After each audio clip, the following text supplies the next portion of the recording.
Kaya nga sabi ng Bible, yung maturity, isip natin ang ideya na ng maturity. Kung magaling sa Bible, wow, yan ang Christian. Pero nakikipag-away sa lahat ng hindi nag-agree sa kanya.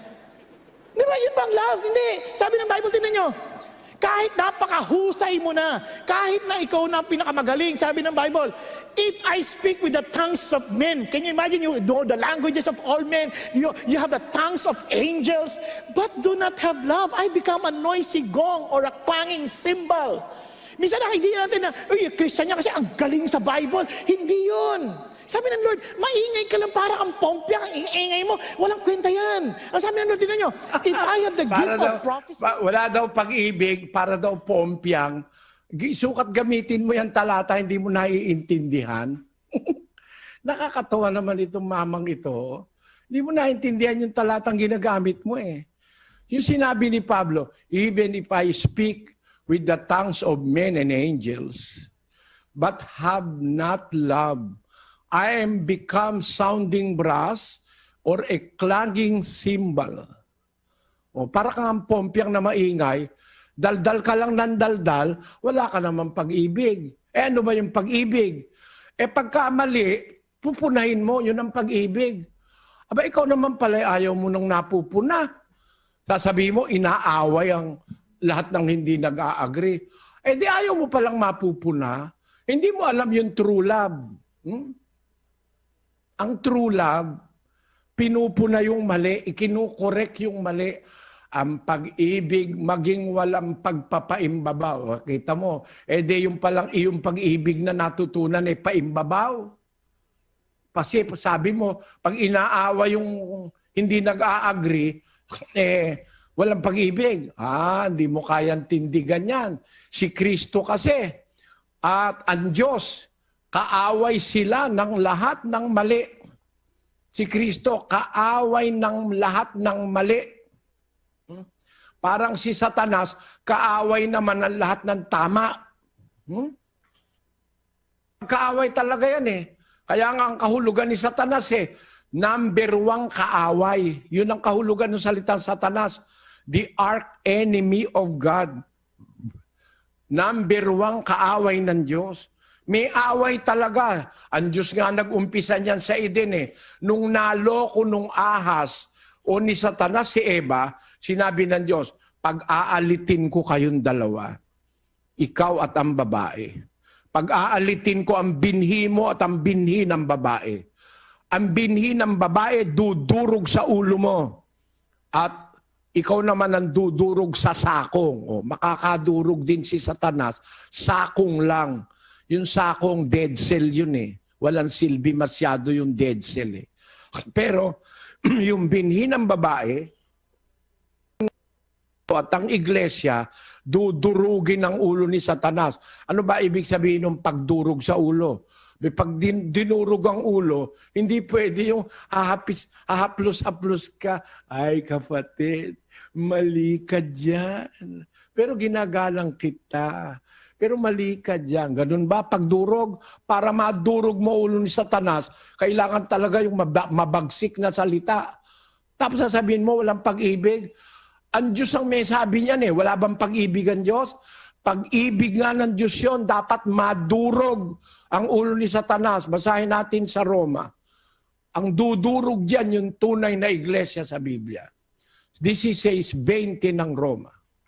At si Satanas ay dudurugin ng Diyos ng kapayapaan sa madaling panahon sa ilalim ng inyong mga paa. Kanyo? Sabi ng Diyos sa iglesia ng una, si Satanas dudurugin ng Diyos ng kapayapaan. Si Kristo yon. Dudurugin niya Satanas sa madaling panahon sa ilalim ng inyong mga paa. Sa ilalim ng paa ng iglesyang totoo. Madudurog ng Diyos at ni Kristo si Satanas. Durugan yan baka sabihin mo naman, durugista ko. Salita ng Diyos yan. Siya ang dudurog sa iyong ulo.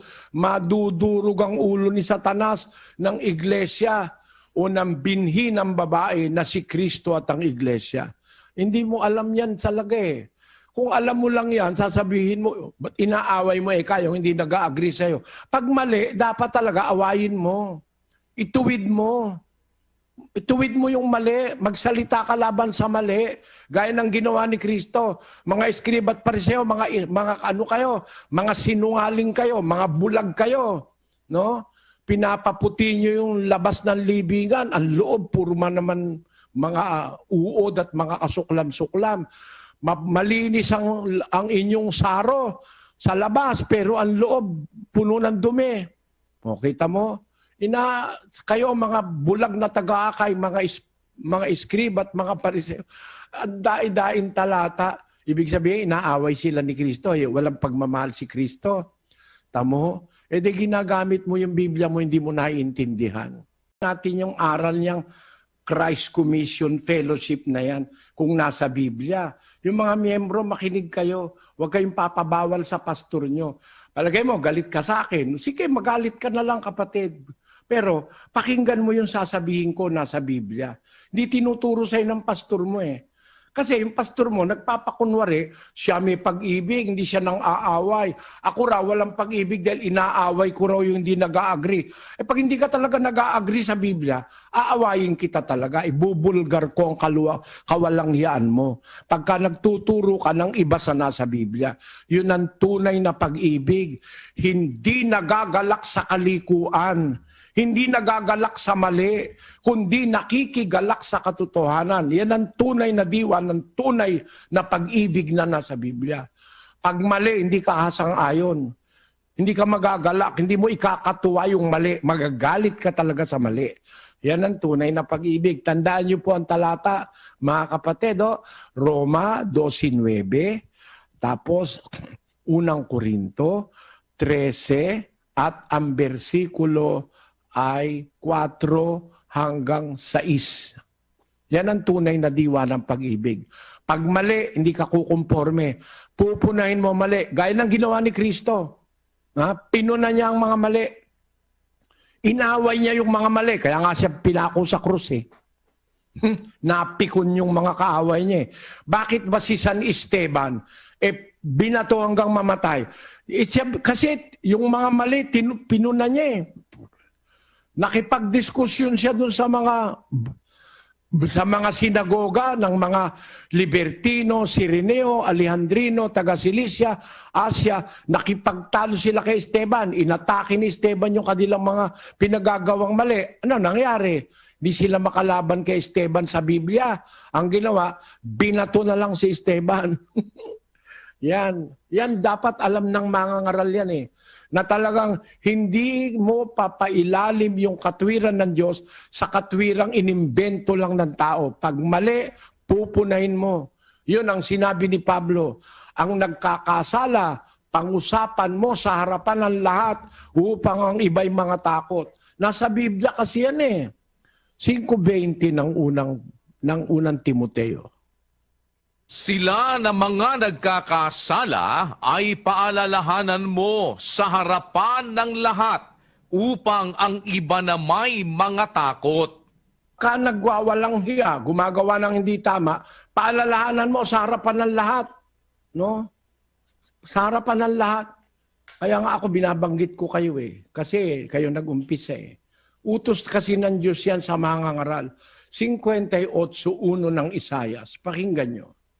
Humiyaw ka ng malakas, huwag kang magpigil. Ilakas mo ang iyong tinig na parang pakakak at iyong ipahayag sa aking bayan ang kanilang pagsalangsang at sa sangbahayan ni Jacob ang kanilang mga kasalanan. Humiyaw ka, sumigaw ka. Ilakas mo ang tinig mo parang pakakak. Ipahayag mo ang kanilang pagsalangsang sa aking bayan. Kita mo? Panluloko, pandaraya, pagliligaw. Dapat ipahayag yan. Utos ng Diyos yan sa mga ngaral na sa Diyos. Talagang ipapahayag mo yung mali na ginagawa nila. Yan po ang ginagawa natin mga kapatid.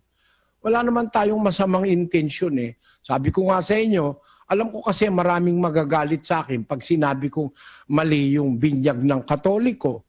Wala naman bayad ang binyag sa Biblia.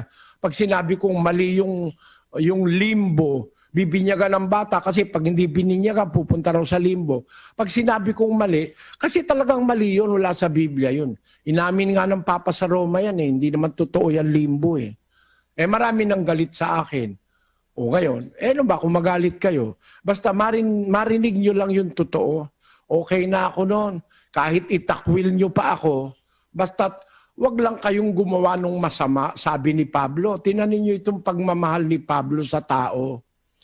Sabi niya dun sa 2 Korinto, 13:7. Pakinggan nyo mga kapatid.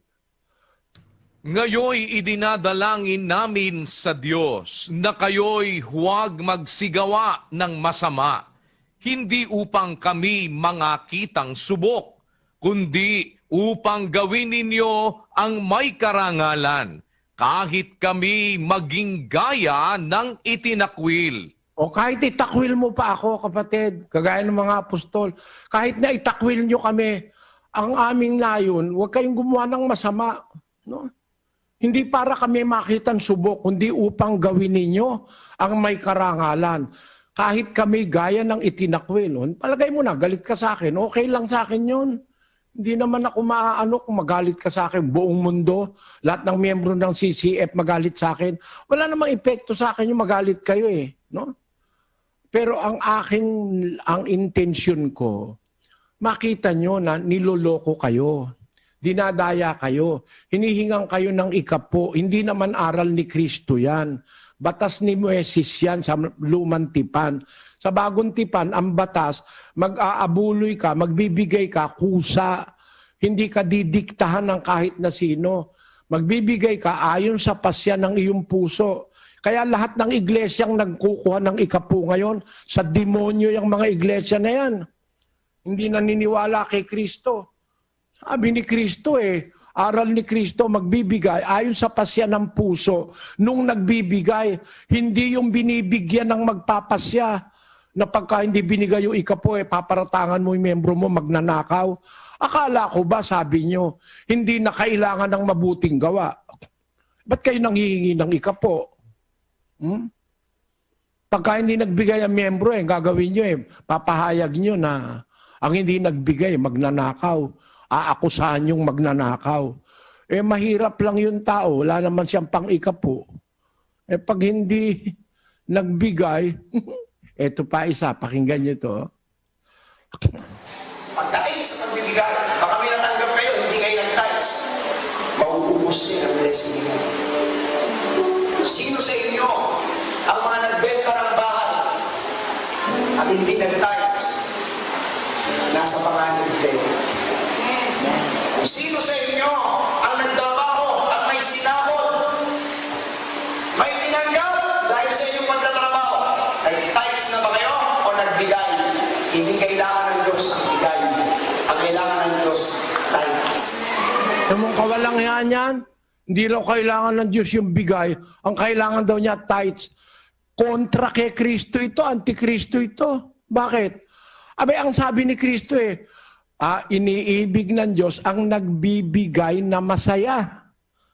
Hindi naman sinabi, ang iniibig ng Diyos ay nag-iikapo. Hindi yon. Ang iniibig ng Diyos, nagbibigay na masaya. Paano sila kung magbigay? 8:3 ng 2 Korinto. Sapagkat ayon sa kanilang kaya ay nagpapatotoo ako, at higit pa sa kanilang kaya ay nagsiabuloy sila sa sariling kalooban. Ayon, nag-abulo yung mga unang Kristiyano, sariling kalooban. Hindi ikapo. Asan ngayon yung ikapu mo? Panahon pa ni Moises yan Pero mo ayaw kayong umalis sa ikapu dahil malakas pagkakwartahan ng ikapu ng mga pastor. Dito nga sa Brazil meron ditong isang yung superstar sa football, superstar. Ang kita niya sa isang taon, 100 milyong euro. Sa isang taon, 100 milyong euro. Magkano yung ikapunong 100 milyong euro, kapatid na Josel? 10 million pong euros yon, Brad Eli. 10 million euro. More or less, 60 million pesos yun. Ano? Opo. Tamo, isang tao pa lang may 60 million na agad yung pastor. Kaya hindi nila mabitawan yung ikapu eh. Alam naman nila, sa panahon pa ni Moises yan eh. No? Kaya yung mga nag-iiglesia kayo ngayon, ang mga pastor nyo ay hinihingan kayo ng ikapu, nako, sigurado manluloko yan. Kasi hindi yan ang batas ni Kristo. Ang batas ni Kristo, nasa bagong tipan, mag-aabuloy ka, magtutulong ka sa iglesia, ayon sa iyong pasya ng puso, sa iyong sariling kalooban. Ayan, yan ang batas ng Diyos. Ngayon, ba't ko sinasabi ito? Dahil wala akong pag-ibig, inaatake ko kayo. Yan na nga ang pag-ibig eh. Na ituwid yung mali para wag kayo naloloko. Yan. Naintindihan mo ba yan, kapatid na Josel? Eksakto po yung sinasabi niyo, Brad Eli, sa Biblia. Kaya ang pag-ibig, yung pong ginagawa ninyong ituro yung tama. Ito pong iba, kagaya nitong pastor na ito, ang ginagawa po nila, hindi pag-ibig, galit po yan. Ang pag-ibig nila nasa pera ng tao. Pero yung tao hindi po nila mahal, nililigaw po eh. Ang kanila pinatutupad na aral, hindi tama sa Biblia. Utos lang nila, hindi po utos ng Diyos sa ating panahon. Tingnan ninyo ang nangyayari. Mabuti nga po ito na buksan po ninyo, Brad Eli. Dahil dito po tayo dapat matuto, mga kababayan. Ngayon, pipiliin natin si Brad Eli po. O kaya itong mga pastor na ito na mga kung ano-ano pinagsasabing wala sa Biblia. Pero nagpapanggap na may pagmamahal. Nakakubli sa Ginagamit yung Biblia nga eh. Opo. Binabasa pa yung kay Pablo eh. Kahit na ikaw magsalita ako ng wika, wala naman akong pag-ibig. Ako para ikaw pompyang na maingay. Hindi niya naintindihan yung sinasabi ni Pablo. Pag wala kang pag-ibig, walang kwenta ka, walang silbi. Ano yung pag-ibig? Yung pag-ibig, hindi nagagalak sa kalikuan. Kaya pag mali, nilalabanan ni Pablo pag mali. Ngayon, ipipinta mo ba ngayon si Pablo at saka si Kristo? Walang pag-ibig dahil inaatake yung mali. Maling interpretasyon yan sa Biblia. Yan, dyan kayo. Along those lines, mga kababayan, mag-isip kayo. Kaya, pwede kayo mamili. Iglesia na hindi nang aatake, pero niloloko kayo? O iglesyang nagsasalita ng prangka, pero nagsasabi ng totoo? Alin ang ikaliligtas nyo? Yung binobola kayo? O yung pinagsasabihan kayo ng prangka na totoo, na kahit masakit sa inyong tenga, sinasabi sa inyo yung totoo? Alin ang ikaliligtas nyo? Alam nyo mga kapatid, kung maalam ka sa Biblia, kung naintindihan mo ang mga teksto at konteksto ng Biblia, hindi ka magagalit pagka pinupuna sa iyo ay mali. Utos ng Diyos yun. Punahin ang mali, ituwid ang mali. Yun ang talagang layo ng Biblia. Kaya ipinasulat para magamit sa pagtutuwid sa mali. 3:16 ng 2 Korinto.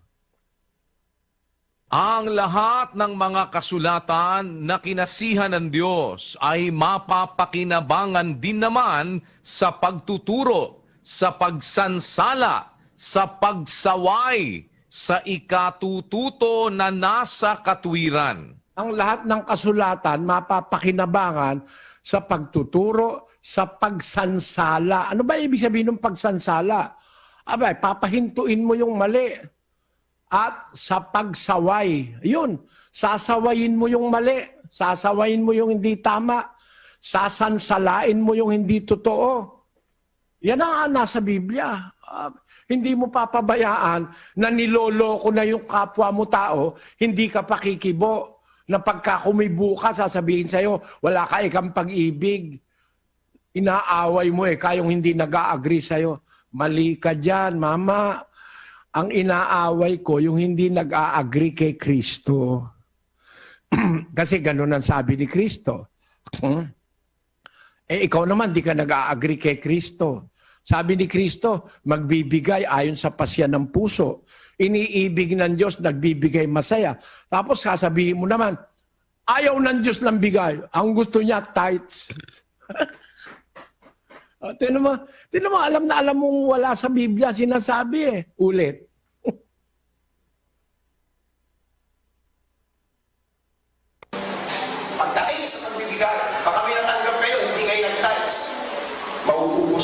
blessing niyo? Sino sa inyo ang mga nagbenta ng bahay at hindi nag-tithe? Nasa panganib kayo. Sino sa inyo ang nagtrabaho at may sinahod? May tinanggap dahil sa inyong pagtatrabaho?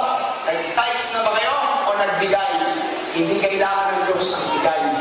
Ang kailangan ng Diyos, tithes. Di ba nagsasalita, labag sa Biblia, hindi kailangan ng Diyos ang bigay. Kailangan ng Diyos tithes. Sino nagsabi sa iyo? Nasa Biblia nga, iniibig ng Diyos ang nagbibigay na masaya. Sukat sabihin mong kontrang-kontra ka sa salita ng Diyos na hindi niya kailangan ang bigay. Ang kailangan niya, tithes. Ang tindi ng magligaw nitong mga taong ito. Para lang kumita ng mas malaki. Pare-pareho lahat yung mga iglesia ng ikapuna yan eh. Baptista, Sabadista, puro ikapo, iniano niyan. Kasi mas malakas sila kumita sa ikapo eh. Pag ituturo nila yung aral ni Kristo, baka sila kulangin. Radyosin. Na magbibigay yung mga tao, yung mga miyembro, ayon sa pasya ng kanilang puso. Hindi pinipilit. Magbibigay ayon sa kanyang pasya. Nagbigay ayon sa kanilang sariling kalooban. Di hindi tithes. Yan ang aral ng bagong tipan.